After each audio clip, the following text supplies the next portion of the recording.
Lalo tayo ngayon ng kamuti.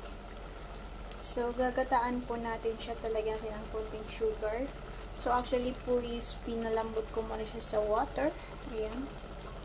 Ay, itatapon natin ngayon ng water niya at lalagay natin ng milk. Ngayon, lalagay na po natin ang ating kukumama. Yan. Ilagay natin lahat para masarap. And then I'm gonna put some sugar, pero konti lang po. Ayoko din ng matamis.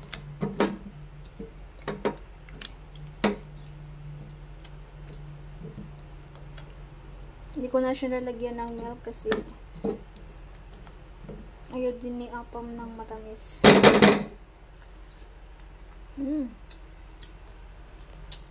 Yan, pakukuluin natin siya, mga ka-idol. So, I'm gonna add some sugar, just little bit lang. White sugar. Sobrang sarap talaga. Lalo na pag inipinipid yung ano, coconut.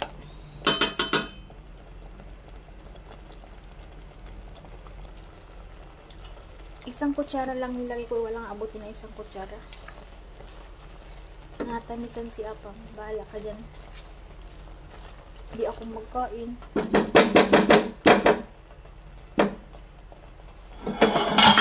Oh, Jesus name, hallelujah.